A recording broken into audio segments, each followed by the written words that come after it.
Pahayag, 11 na kabanata. Pagkatapos nito, narinig ko ang tila sama-samang tinig ng napakaraming tao sa langit na umaawit ng ganito. Aleluya!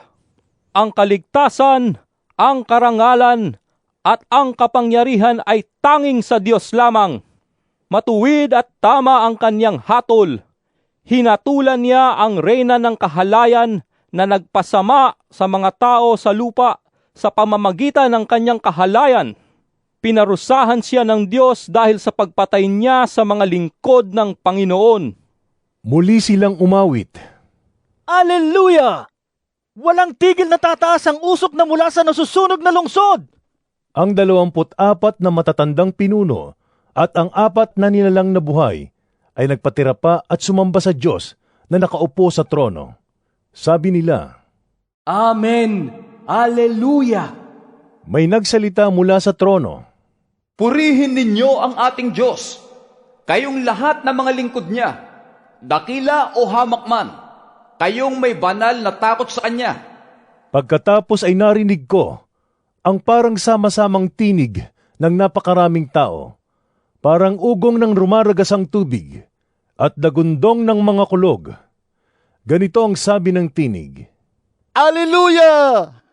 Sapagkat nagahari ang Panginoon nating Diyos na makapangyarihan sa lahat. Magalak tayo at magsaya. Luwalhatiin natin siya sapagkat sumapit na ang kasal ng kordero at inihanda na ng kasintahang babae ang kanyang sarili. Binihisan siya ng malinis at puting-puting lino. Ang lino ay ang mabubuting gawa ng mga hinirang ng Diyos.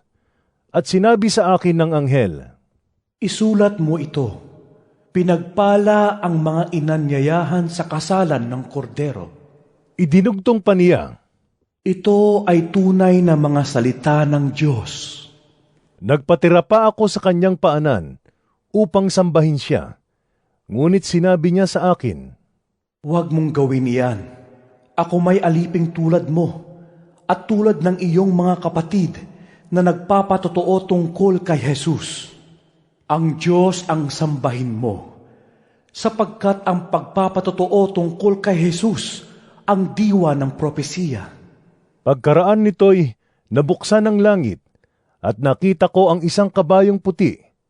Ang sakay nito'y tinatawag na tapat at totoo, sapagkat matuwid siyang humatol at makipagdigma. Parang nagliliyab na apoy ang kanyang mga mata at sa kanyang ulo ay mayroong maraming korona. Nakasulat sa kanya ang isang pangalan niya na siya lamang ang nakakaalam ng kahulugan. Basang-basa sa dugo ang kanyang kasuotan at ang tawag sa kanya ay salita ng Diyos. Sumusunod sa kanya ang mga hukbo ng langit na nakadamit ng malinis at puting lino at nakasakay rin sa mga kabayong puti. May matalim na tabak na lumalabas sa kanyang bibig na gagamitin niyang panlupig sa mga bansa. Mamamahala siya sa mga ito sa pamamagitan ng tungkod na bakal at paaagusin mula sa pisaan ng ubas ang alak ng puot ng Diyos na makapangyarihan sa lahat. Nakasulat sa kanyang kasuotan at sa kanyang hita ang ganitong pangalan. Hari ng mga hari at Panginoon ng mga Panginoon. Nakita ko naman ang isang anghel na nakatayo sa araw. Sumigaw siya ng malakas at tinawag ang mga ibon sa himpapawid. Hali kayo at magkatipon para sa malaking handaan ng Diyos. Kainin ninyo ang laman ng mga hari, ng mga kapitan, ng mga kawal, ng mga kabayo at ng kanilang mga sakay. Kainin din ninyo ang laman ng lahat ng tao, alipin at malaya, hamak at dakila. At nakita kong nagkatipon ang halimaw at ang mga hari sa lupa, kasama ang kanilang mga hukbo, upang kalabanin ang nakasakay sa kabayo at ang hukbo nito.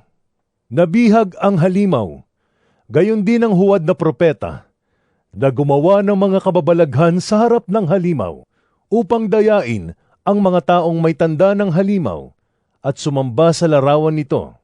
Ang halimaw at ang huwad na propeta ay inihagis ng buhay sa lawa ng apoy na nagliliyab sa asupre. Ang kanilang mga hukbo ay pinatay sa pamamagitan ng tabak na lumabas sa bibig ng nakasakay sa kabayo. Nabusog ng gusto ang mga ibon sa pagkain ng kanilang mga bangkay.